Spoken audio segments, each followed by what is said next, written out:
There's a haunting silence that surrounds women over 50 who withdraw from the noise of the world. They step back quietly, without fanfare, without a dramatic exit. They stop showing up to parties.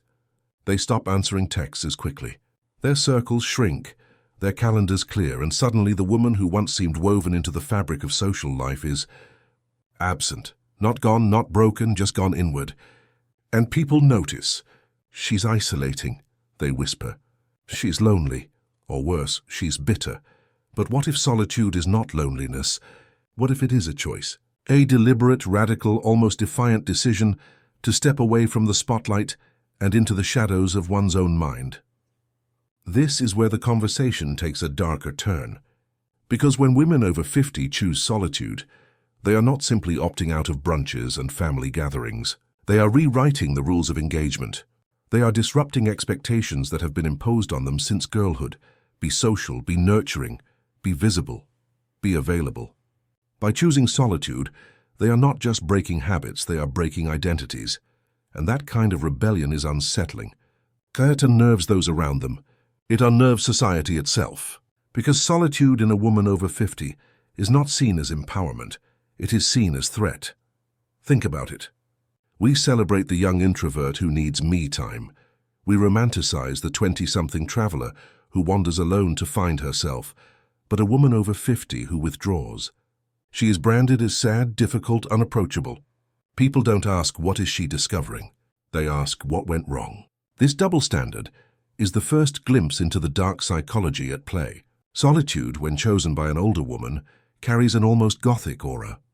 It unsettles because it suggests she no longer needs us, not our validation, not our attention, not our presence. She has stepped outside the collective agreement, and in doing so, she forces us to confront questions we'd rather avoid. What happens when a woman no longer performs the roles society assigns her? What happens when she chooses herself? The darkness here is not in the solitude itself, but in how it is perceived, weaponized, and misunderstood. Because the truth is, women over 50 who choose solitude often do so from a place of profound clarity. They have endured decades of noise, expectations, obligations, relationships that drained rather than nourished them. And somewhere along the way they decide, enough. They stop waiting for permission to rest. They stop chasing invitations. They stop apologizing for declining. They carve out a space where the only voice that matters is their own. And yes, that can look stark, even severe from the outside. But inside it is often a sanctuary. Yet here's where the psychology deepens. Solitude is not neutral. It is not simply the absence of others. It reshapes the psyche. It pulls hidden desires, repressed anger, and buried grief to the surface. It creates a mirror too sharp to look away from. That's why solitude is terrifying for many, but especially for women over 50. They know it will bring them face to face with everything they've suppressed in order to keep families, marriages, or careers intact. This is where the term dark psychology earns its weight. Because solitude, for these women, is not always peaceful. It can be raw. It can be unsettling. It can strip away illusions and reveal truths that shake foundations. Some women find liberation in that darkness. Others find despair. But either way, the decision to choose solitude is not an accident. It is an act of courage and sometimes of confrontation. So in this exploration we ask, what drives women over 50 to retreat from society, not as victims but as architects of their own seclusion? What shadows accompany them into their solitude? And most importantly, why might this very darkness be their hidden strength? Because solitude, when chosen with intent, is not just withdrawal, it is transformation. And the women who dare to step into it carry a kind of power that those still trapped in the performance of visibility may never understand. The story of these women is not a tragedy. It is a reckoning. And like all reckonings, it has a dark side, but also perhaps a light that can only be seen once you've dared to enter the dark. To understand why solitude becomes such a deliberate choice for many women over 50, we have to step into the terrain of psychology, especially the psychology of the second half of life. Carl Jung often emphasized that the journey of youth and early adulthood is about adaptation to the outer world, finding a career, forming relationships, building a family, carving a place in society. For women, this stage is often amplified by cultural expectations that tie their worth to service. being a daughter who pleases, a partner who nurtures, a mother who sacrifices. By the time a woman reaches her 50s, she has spent decades navigating those roles. Some wore them joyfully, some resentfully, most with a mixture of both. But then something shifts. Children grow older or leave home. Careers plateau or transition. Relationships either settle into routine or fall apart altogether. Suddenly, the frantic busyness that once defined her daily existence begins to thin out. What remains is space, sometimes too much space. This space, this sudden quiet, can feel terrifying at first. It exposes questions that were drowned out by noise. Who am I when I am no longer needed in the same way? What desires have I silenced? What truths have I hidden from myself? Jung called this confrontation with the self the great work of individuation, the process of becoming whole. But individuation does not arrive gently. It often arrives as a crisis. For women over 50, solitude becomes both the symptom and the medicine of this crisis. Many don't choose solitude in a romantic sense, it chooses them. They find themselves withdrawing instinctively, avoiding the chatter of social obligations, craving silence in ways that surprise even themselves. At first, they may feel guilt. Friends ask why they no longer attend gatherings. Family wonders why they don't call as often. The woman herself wonders if something is wrong. But slowly, she realizes this retreat is not about disconnection, it is about reconnection. With parts of herself long buried, there is a darker layer here, and it lies in what solitude unearths. When a woman spends years suppressing her own needs to serve others, resentment accumulates like sediment at the bottom of a river. In solitude, that sediment stirs. Old memories resurface, betrayals, dismissals, silenced ambitions. She remembers the times she was overlooked for a promotion, the moment she gave up dreams for a partner's convenience, the 1,000 tiny sacrifices no one ever thanked her for. In youth, she might have brushed these aside to keep moving. But in the silence of later life, they return louder than ever. This is part of the dark psychology. Solitude strips away distractions, forcing confrontation with both pain and desire. Some women discover rage. Some uncover grief so deep it feels endless. Others awaken to cravings they had buried so thoroughly they almost forgot they existed. Creative passions, intellectual hungers, even forbidden fantasies. Alone they meet their shadow, and yet this confrontation is where transformation begins. Jung believed that midlife and beyond is when the unconscious demands integration. It will no longer allow repression to run the show. The psyche insists that the woman turn inward, face what she denied, and begin to weave those fragments into a fuller, more authentic self. Solitude provides the container for this alchemy. Without it, the noise of the world would drown out the whispers of the soul. Still, there is a cost.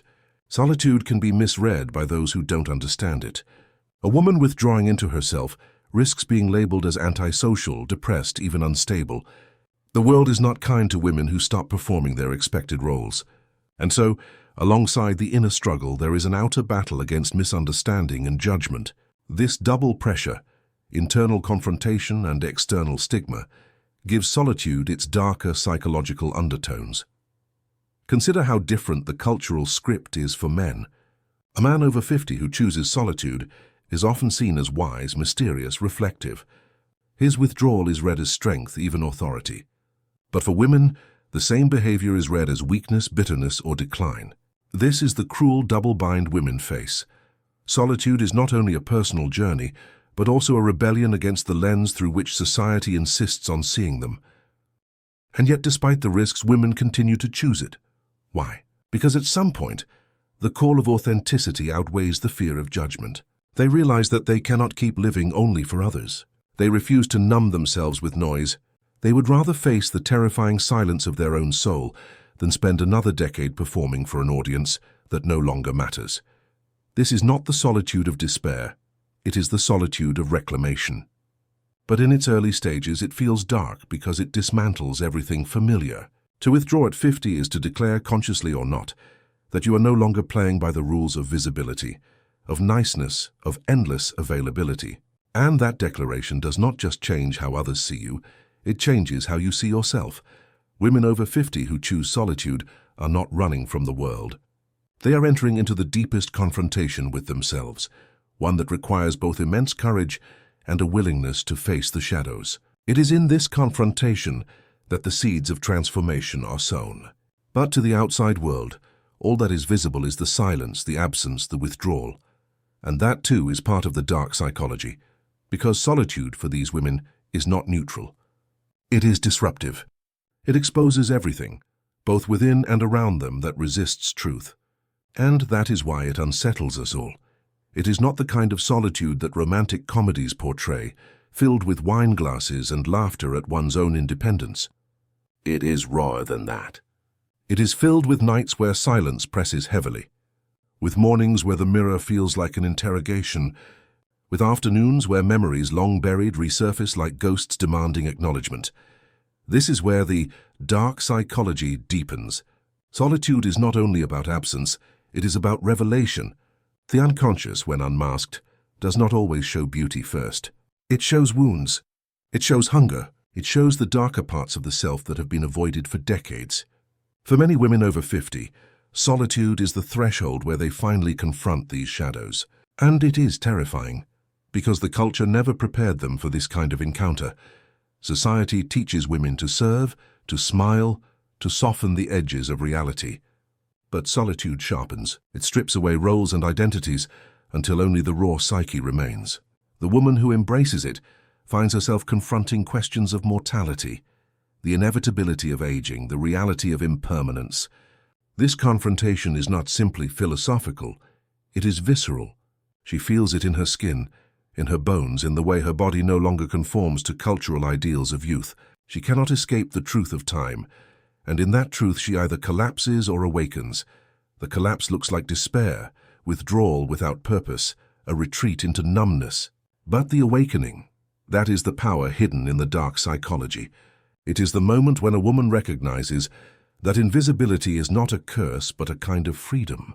No longer bound to the relentless gaze of society, she can finally turn inward and claim what was denied: her authenticity, her desires, her anger, her creativity.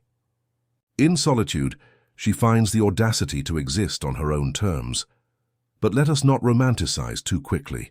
The path there is treacherous. Solitude demands a confrontation with loneliness, and loneliness is one of the most difficult psychological states to endure. Humans are wired for connection, for recognition, for belonging. When a woman withdraws from the familiar networks of validation, she often feels the ache of isolation so intensely, it threatens to undo her resolve. Nights stretch long, holidays echo with absence. Phone calls dwindle. The silence that once felt like sanctuary sometimes mutates into a prison. This oscillation between sanctuary and prison, between empowerment and despair, is part of the dark psychology of choosing solitude. It is not linear, not clean. Some days she feels radiant in her independence. Other days she questions whether she has disappeared altogether.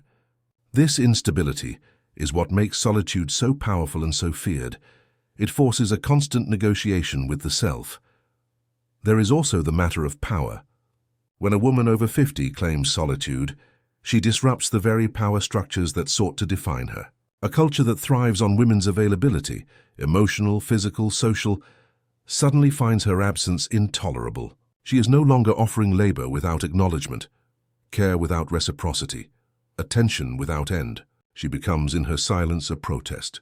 And protests are always unsettling to those who benefit from the status quo. This is why many women who embrace solitude are labeled cold, bitter, unlovable. These labels are not objective truths. They are weapons of control. They are society's attempt to shame her back into compliance, to make her believe that her solitude is pathology rather than power. But here lies the paradox. The more she is misunderstood, the more she recognizes the necessity of her solitude. Each accusation reinforces her commitment to live differently, to refuse the scripts that once held her captive. Jung might call this the integration of the shadow, bringing to light the parts of the psyche that were suppressed for too long. For a woman over 50, solitude is the crucible where this integration happens. It is where she allows herself to feel anger without apology, to embrace desire without shame, to admit grief without fear of judgment. These emotions, once banished, return as sources of energy. They no longer rot in the unconscious, but become fuel for a deeper, more authentic life. And yet this transformation is invisible to most. To the casual observer, she looks like she has withdrawn, like she has lost her vitality. They see the empty chair at the family gathering, the absence at the office party, the refusal to date again. They see absence, but they cannot see the presence she is cultivating within herself. That is why solitude feels dark. It is invisible growth, a secret alchemy that defies easy explanation. The dark psychology of women over 50 who choose solitude lies not in pathology, but in the courage to walk through these shadows without guarantee of light. It is the willingness to face emptiness, to endure judgment, to wrestle with one's own mind in the pursuit of something greater. It is not despair, it is initiation, an initiation into a deeper form of selfhood that most never dare to claim. And so, when we speak of women over 50 who choose solitude, we must resist the temptation to simplify their journey into stereotypes of bitterness or liberation alone. The truth is far more complex, far more human, and far more unsettling. Solitude is not an escape, it is a battlefield. And the women who step onto that battlefield are not running from life. They are running toward the depths of it. They step into the silence not because they are weak, but because they are strong enough to hear the truths most people avoid. Their solitude is not a disappearance, it is a transformation. The woman who withdraws after 50 is not vanishing into irrelevance. She is peeling back the layers of expectation, performance, and sacrifice until she stands face to face with her essence. That essence, once uncovered, is untamable. This is why her solitude appears dark to outsiders. It unsettles those who depend on her compliance, those who relied on her silence to preserve their comfort. She is no longer cushioning the world with her endless giving. She is no longer bending herself into shapes that do not fit. Instead, she chooses to live at the rhythm of her own pulse. That rhythm is slower, deeper, more deliberate, and profoundly threatening to a culture obsessed with speed, consumption, and availability. The dark psychology here is not her weakness, but society's fear. A woman who no longer needs external validation is immune to manipulation. A woman who can sit with her own shadows cannot be controlled by shame. A woman who finds power in solitude dismantles the illusion that a woman's worth depends on her service to others. That is the true revolution of women over 50 who choose solitude. They reveal that independence, once stigmatized as bitterness, is in fact a gateway to liberation. Carl Jung suggested that what we repress in the first half of life returns with force in the second. For women, that return is often solitude, the urgent need to reclaim what was silenced. It is a descent into the underworld of the psyche, where ghosts of lost dreams and unspoken desires wait. And yet, it is only by walking through that underworld that a woman emerges with her own authority intact. By the time she surfaces, she is no longer afraid of invisibility. She has discovered that invisibility itself is a kind of power, a cloak that allows her to move freely, to observe, to create without interruption. She realizes that solitude does not diminish her capacity to love, it refines it. She no longer begs for crumbs of attention because she has built a feast within herself. So when we speak of women over 50 who choose solitude, we are not speaking of women who gave up. We are speaking of women who woke up, women who turned away from the stage of performance and chose instead the sanctuary of truth. Women who, in facing their shadows, unlocked a light that does not need anyone else's approval to shine. Their choice is not an ending, it is a beginning. A new archetype is being born in every woman who dares to embrace her solitude, the sovereign, the self-possessed, the untamed. And while the world may whisper that she is alone, she knows a deeper truth. She is not alone, she is with herself. And for the first time, that is more than enough.